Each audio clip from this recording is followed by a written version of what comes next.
Good day, class. We're going to talk about the pattern in the night sky and the constellation. So, tuwing gabi, di ba, pag kayo lumalabas ng bahay or pag nasa probinsya kayo, di ba, have you ever tried to look up the sky and, of course, check, reminisce? Diba? Pansin nyo, ang daming star. Di ba kayo natataka kung paano po pinapangalanan yung star, anong pangalan nito, nasaan lugar siya, or gaano siya katingkad. So for this discussion, we're going to talk about everything about the constellation and of course, generally about these stars. So these stars, on the dark night far from the city lights, you can see a few thousand stars. So the ancient organized what they saw by stars, by naming stars and a group stars. Di ba tandaan yung mga catalogs, yung ating mga ancient na mga sinulat about star naming, di ba, ng mga Babylons, ng mga early Greeks, and Chinese as well. So, we use all of them up until now to identify which is which. So, some of those names survive today. Stars are the most widely recognized astronomical objects and represents most of the fundamental building blocks of the galaxies. The age, distribution, and composition of stars in galaxy trace history, dynamics, and evolution of that galaxy. 'Di ba nga? According to the Big Bang Theory, 'di ba? Sabi nila kung gaano magkakalayo ang stars, ganun daw ng age din ng ating galaxy kasi nga ever expanding ang ating galaxy according to the Big Bang Theory. So, let's move that one. So, technically, stars such as for example our sun, 'di ba? They of course identify the age ng ating solar system and of course ng ating galaxy as a whole. So stars are responsible for the manufacture and distribution of heavy elements such as carbon, nitrogen, and oxygen. Remember ang gaanong kalaking ambag ng sun pagdating sa production o sa pagbuo ng ating Earth on the early days. Okay, so their characteristics are ultimately tied to the characteristic of the planetary system about that may coalesce about. The study of the birth, life, and death of stars is central to the field of astronomy. So let's now go to the star formation. Stars are born within the clouds of dust and scattered throughout the most galaxies, in which we call as the Orion Nebula.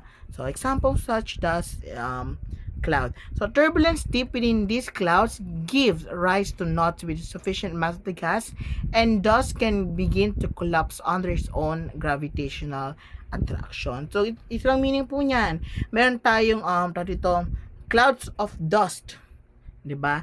Mag-iikot-ikot sila. Maglalaro sila sa space, ikot-ikot sila. And of course, over the time, because of their own gravitational attraction, ayan, yung clouds na yon magtitipon-tipon sila, magko-collapse sila sa isa, and of course, ayan, the center will begin to heat up, forming yung ating tinatawag nga protostar. Ayan. Yung early star, protostar. It is the hot core at the heart of the collapsing cloud that will one day become a star. Okay? So, from the stellar clouds, diba? Nebular clouds kung tawagin, ikot-ikot sila, and due to gravity, magko-collapse sila sa gitna o mag-uumpugan sila. And because of this umpugan ito and strong gravitational force, it will form protostar. And of course, one day will become a star na rin. So, three-dimensional computer models of star formation predict that spinning clouds of collapsing gas dust may break up into 2 or 3 blobs. This would explain why a majority of stars in Milky Way are paired or in groups of multiple stars. Kaya minsan kakalapit sila. So, as cloud collapse, a dense husk core forms and begins to gather dust and gas. Not all this material ends up as part of the star. The remaining dust can become planets, asteroid, or comets, or may remain, of course, as dust. So next, we're going to talk about constellation. So we define constellation as group of stars. Star pattern do not look like the creature they represent any more than Columbus, Ohio looks like Christopher Columbus. Next, simply celebrate the most important medical creatures in, of course, sa ating mga early mga civilizations. For example, di ba nga yung mga constellation like Andromeda, like sila Orion, di ba? They are part of mythological dito, characters. Ayan. So, the oldest constellation named the Western culture originated in Assyria over 3,000 years ago, and others were added by Babylonian and Greek astronomers during the Classical Age. All of these ancient constellations, 48, are still in use. Okay? Yan. For example, yan. Ayan. Sila Sagittarius, saka si Scorpius. Diba? Both of which are of course associated with the Greek mythology. So of course, hindi naman pansinin nyo sa Sagittarius, diba? Di naman siya mukhang Sagittarius technically. It just represents lang. Okay? But same as well to sa ating Scorpius. So to the ancient, constellation was loose grouping of stars. Many fainter stars were not included in any constellation, and stars of the southern sky not visible to the ancient astronomers of northern latitudes were not grouped into constellation.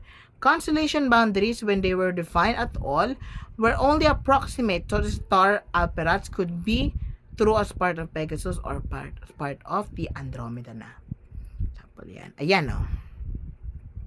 Ayan, si Alpheratz po yan. This was Andromeda and the Pegasus, di ba? So, hindi po kasi lahat ng star po na yan, parang, nabibilang lang to sa isang constellation. May mga cases kasi, na yung, etong Alpheratz, so for example, nabilang siya sa multiple na constellation. For example, the Great Square of Pegasus, or kabilang siya technically sa Pegasus, and of course, ayan, sa Andromeda. Okay pa?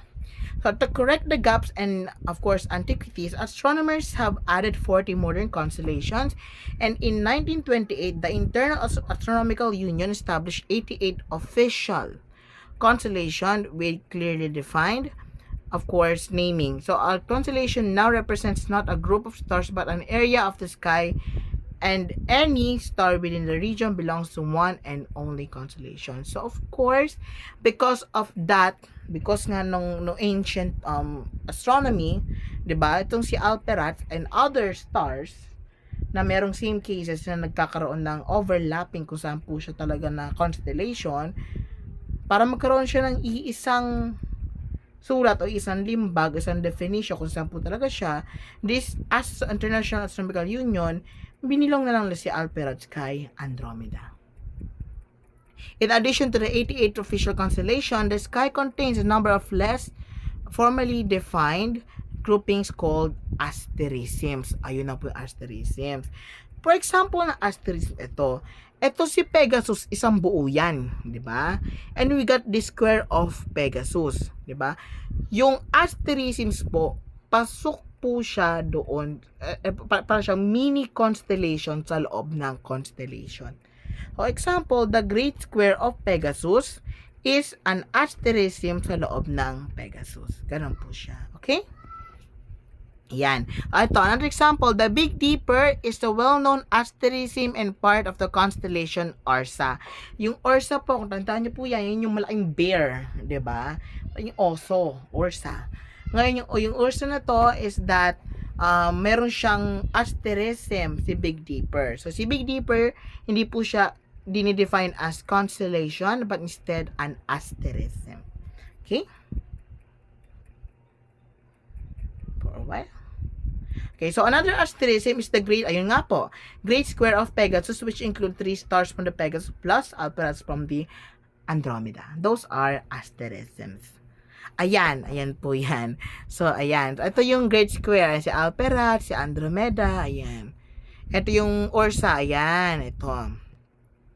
Si Ursa Major, ayan, ito yung buntot ng bear, ayan siya, Ngayon may Big Dipper. Si Big Dipper asterism, while si Ursa Major po yung ating constellation itself. So the name of the stars, in addition to the naming groups of stars, ancient astronomers gave name to the brightest individual stars. Modern astronomers still use many of those ancient names. So the name Betelgeuse, the bright orange star in Orion, came from the Arabic Ayan, Arabic word, Yad al-Jawza, meaning shoulders of Jawza. Okay, so hindi lamang po siya ginagamitan ng Greek and Latin. Of course, meron po siyang ginagamit ng other languages for naming. So, names such as Sirius, so the scorched one, nag-aapoy, and Aldebaran, the follower of Pleiades, are beautiful additions to the mythology of the stars. So, naming individual stars is not very helpful because you can see thousands of them. The simple name gives you no clue to the location of the star in the sky or its brightness. A more useful way to identify the stars is to assign letters to bright stars in a constellation in approximate order of brightness. Astronomers use alphabet for this purpose. So, the brighter star in the constellation is usually designated an alpha. Ayan. And of course, the second is beta and so on and so forth. Ulitin ko, pag mas bright yung mga, pag nasa tingin ka sa sky, 'di ba? Yung brightest na star, yung po yung mga alpha. So, merong alpha meron Alpha Centauri, yung tawagin, 'di ba? Sila yung mga sobrang bright. So, often named the Greek letter spelled out as an alpha. But sometimes an actual Greek letter is used, especially in the charts. So, for many constellation, letters follow by the order of brightness, but some constellation by tradition, mistake, or the personal preference or early chart maker are exceptions. So, to identify the star by its Greek letter designation, you would give the Greek letter followed by the possessive genitive form of the constellation name. Ito nga po, for example, the brightest star in the constellation Canis Major is the Alpha Canis Majoris. Okay, so sa isang constellation po, ganito po ni-naming, ulitin po natin. So, ang naming po, pagdating sa brightest star sa isang constellation, yung Greek word na alpha muna or letter na alpha muna, and then of course, yung name ng constellation itself. Alpha Canis Majoris. So, pwede po siyang ibigay kay, sino pong brightest dyan? Kay Sirius. Ayan, as you see.